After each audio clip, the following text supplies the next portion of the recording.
আহা চিকেন কত মজাদার। উফ, চিকেন কত মজাদার। হ্যালো এভরিওয়ান, সবাই কেমন আছেন? আসসালামু আলাইকুম। চলেন আজকে আপনাদের সাথে লেয়ার মুরগির একটা কালা ভুনা রেসিপি শেয়ার করি। এই যে শুরুতে দেখতেই পাচ্ছেন, ব্লেন্ডারে আমি 2 চামচ জিরা দিয়েছি, আস্ত জিরা। দেন বড় এক টুকরা আদা কুচি করে দিয়েছি। এখানে 4 থেকে 5টা রসুন দিয়েছি। তারপর এখানে 8 থেকে 9টা শুকনা মরিচ, দেন 2টা তেজপাতা, তারপরে বড় বড় সাইজের 3টা দারুচিনি, দেন 4টা এলাচ।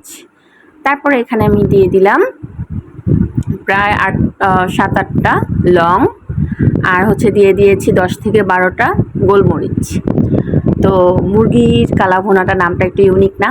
বিষয় হচ্ছে আমি আজকে লেয়ার মুরগি রান্না করব, এবং এটা আমি একদম গরুর মাংসের যে কালা ভুনাটা করি সেই স্টাইলে করব। তো এই তো আমি একটু সামান্য পরিমাণ পানি দিয়ে সবগুলো মশলা একসাথে ব্লেন্ড করে নিয়েছি। তবে এখানে পেঁয়াজ দিইনি, পেঁয়াজটা আমি পরে দিব। একদমই পেঁয়াজ আমি এখন দিব না। আর পেঁয়াজটা সাথে সাথে দিলে কি ঝোলটা খুব দ্রুত ঘন হয়ে যায়, ঝোলটা পাতলে নিচে লেগে যায়। তো এই জন্য আমি পরে দিচ্ছি। তো মশলাগুলো নিয়ে নিলাম। তারপর আমি দিয়ে দিচ্ছি লবণ, জিরা গুঁড়া, তারপর ধনিয়া গুঁড়া একসাথে ছিল।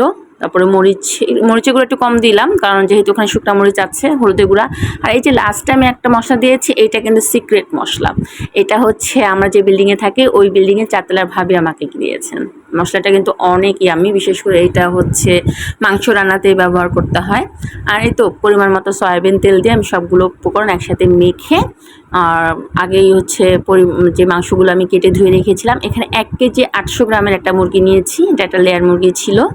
তো লেয়ার মুরগির অনেকগুলো রেসিপি আমার পেজে আছে, আর এর আগেও বলেছি লেয়ার মুরগিটা কিন্তু আসলেই খেতে খুব ভালো লাগে। আর এই তো আমি কিন্তু আজকে চামড়া সহ নিইনি, চামড়াটা আমি আলাদাভাবে আজকে রান্না করব। আর এই তো মশলার সাথে আমি পুরো মুরগিটা খুব ভালো করে ম্যারিনেট করে এটা প্রায় 1 থেকে 1.5 ঘন্টা আমি রেখে দিয়েছিলাম রেস্টে। এতে করে মশলাটা মাংসর গায়ে ভিতরে খুব সুন্দরভাবে অ্যাডজাস্ট হয়ে গিয়েছে। আর দেখতেই পাচ্ছেন এই যে সবগুলো মশলা, এটা প্রায় 1 থেকে 1.5 ঘন্টা ছিল ম্যারিনেট করে রেখেছিলাম। এই তো এই পর্যায়ে আমি সবগুলো মাংস তুলে প্রেশার কুকারে দিয়ে দিব। যেহেতু এটা লেয়ার মুরগি, এটা একটু চুলায় হতে সময় লাগে। তো এটা আমি প্রেশার কুকারে দিয়ে প্রথমে কয়েকটা সিটি তুলে মাংসটা একটু নরম করে নিব। দেন পরে আবার কড়াইতে নিয়ে এটা কষাইতেই থাকবো। তো দেখতেই পাবেন। তো এই তো মশলাগুলোর মধ্যে আমি পরিমাণ মতো কি সামান্য একটু পানি দিয়ে বাটিটা ধুয়ে আমি দিয়ে দিলাম। আর এই তো দেখতেই পেলেন। আর এই তো এটা কয়েকটা সিটি অলরেডি হয়ে গিয়েছে। আর এই তো এই পর্যায়ে আমি পেঁয়াজ দিব। পেঁয়াজটা শুরুতে না দেওয়ার কারণ বলেছি, এতে করে ঝোলটা খুব দ্রুত ঘন হয়ে যায়, পাতিলের তলায় লেগে যায়। এজন্য আমি বরাবরই চেষ্টা করি, সব ক্ষেত্রে না, মাঝে মধ্যে কোনো বিশেষ কিছু রেসিপিতে আমি পেঁয়াজটা একটু পরে দিই। তারপরে তো প্রেশার কুকার থেকে আমি কড়াইতে ঢেলে নিয়েছিলাম, এবং এটা অনেক অনেক অনেক সময় খুব ভালো করে কষায় আমি এরকম একটা কালার নিয়ে আসছি। এবং আমার যে চিকেন কারিটা শেষের দিকে রান্নার। তো এই তো উপরে আমি একটু জিরা ভাজা ছিটিয়ে দিয়েছিলাম। এই তো তৈরি হয়ে গেল আমার, এটা কিন্তু আমি নিজেই নাম দিয়েছি লেয়ার মুরগির কালো ভুনা। ওয়াও, খেতে কিন্তু ওয়াও হয়েছে। আর বাবা তো পাতিলের ঢাকটা খুলে বলেছে ওয়াও হয়েছে। আর এই যে মুরগিটা আমি রান্না করেছি এতক্ষণ, সেই মুরগির যে চামড়াটা ছিল ওইখানে আমি ওই সেম মশলার উপকরণগুলো একসাথে দিয়ে এই তো আমি এখন এই চামড়াটা একদম আলাদাভাবে রান্না করব। আর এখানেও আমি ওই একই মশলাগুলো ব্যবহার করেছি।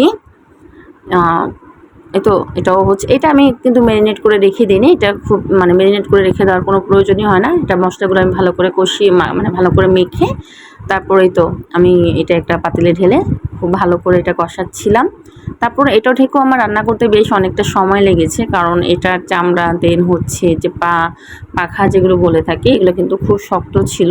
বাট ট্রাস্ট মি, এত ইয়াম্মি হয়েছে খেতে, দেখেই তো লোভনীয় লাগছে, তাই না বলেন? সিরিয়াসলি অনেক টেস্ট হয়েছে। আর এখানেও আমি পেঁয়াজটা একদম শেষের দিকে দিয়েছি, অনেক বেশি পেঁয়াজ দিইনি আমি। এখানে বড় সাইজের 2টা পেঁয়াজ দিয়েছিলাম। তো এই তো তৈরি হয়ে গেল আমার 2টা তরকারি। যাই হোক, খেতে কিন্তু দারুণ হয়েছে। আপনারাও বাসায় ট্রাই করবেন আমার মতো।